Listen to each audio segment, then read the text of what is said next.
to $34 trillion problem nobody is talking about.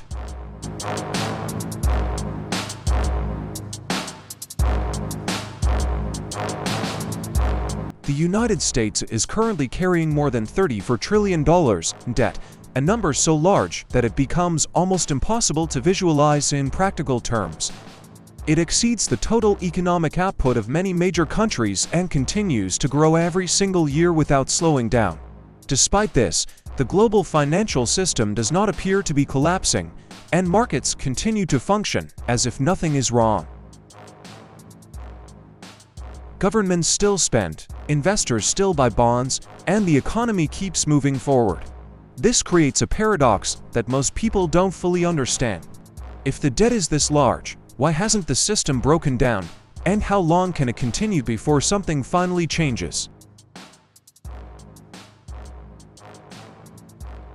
National debt is the total amount of money a government owes to its creditors, built up over time when spending exceeds revenue. In the United States, this has happened across multiple decades through different administrations, economic cycles, and policy choices. To fund the gap, the government issues bonds that are purchased by investors, institutions, and even foreign governments. This allows operations to continue without immediate budget balance, but it also creates long-term obligations that must be repaid with interest. As this pattern repeats, the total debt grows larger, becoming a permanent feature of the system rather than a temporary condition.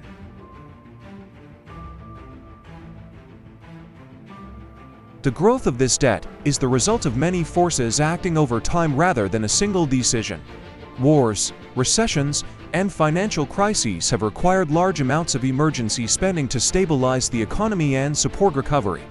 At the same time, tax revenues have not always matched the pace of spending, leaving a gap that must be filled through borrowing.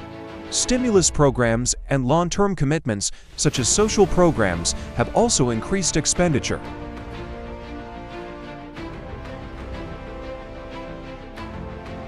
Over decades, this creates a system where borrowing becomes routine, gradually pushing the total debt higher without a clear endpoint.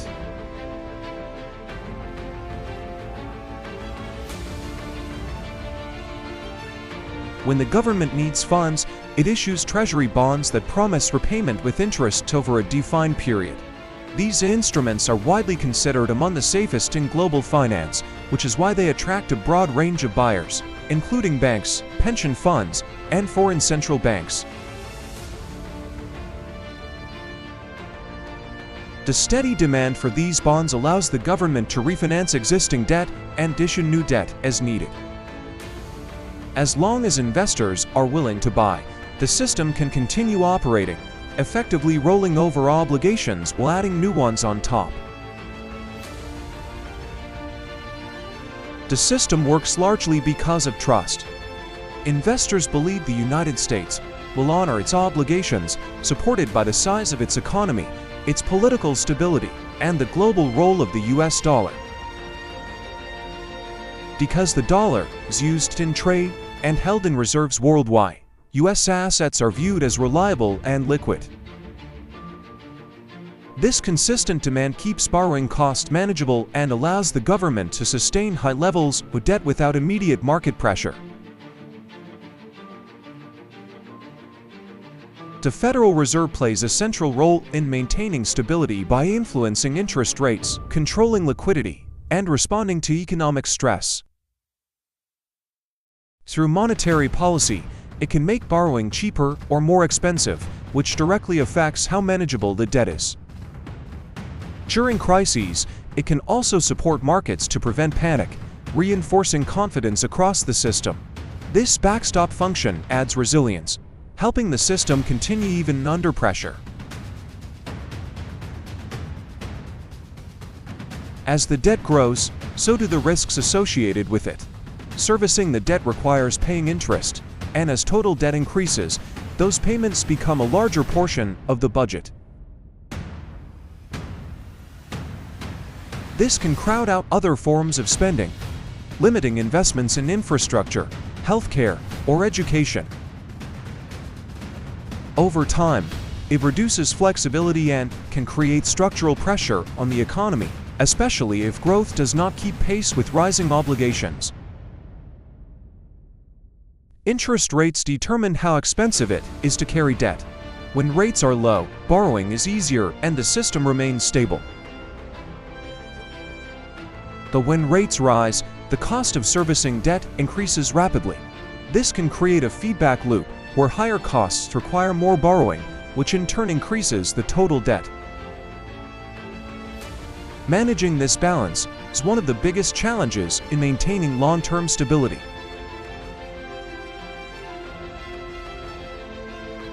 Because U.S. debt is widely held, its effects extend globally. Changes in U.S. rates and financial conditions influence capital flows, currency values, and investment decisions worldwide. Many countries hold U.S. bonds as reserves, meaning their financial stability is partially tied to the U.S. system. This makes the issue not just national, but global in scope. Despite the scale, the system continues to function because of interconnected support, strong demand for bonds, the global role of the dollar, and institutional stability. These elements reinforce each other, allowing large amounts of debt to exist without immediate collapse. As long as these pillars remain intact, the system can absorb high levels of borrowing. At its core, the system is built on confidence. Investors continue to participate because they believe the system will hold, but confidence is not permanent. If perceptions shift, even slightly, the dynamics could change quickly. This dual nature makes the system both stable and fragile at the same time. The future depends on how debt is managed and how economic conditions evolve. Growth, policy decisions, and innovation will all influence the path forward. The system may continue for years, but adjustments are inevitable as conditions change. The key question is whether those adjustments will be smooth or disruptive. So the real issue is not just the size of the debt, but the sustainability of the system that supports it. As long as confidence remains, it can continue operating. But if that confidence weakens, the impact could be felt across the entire global economy. And that is why this is not just a financial number, but a system that affects the world.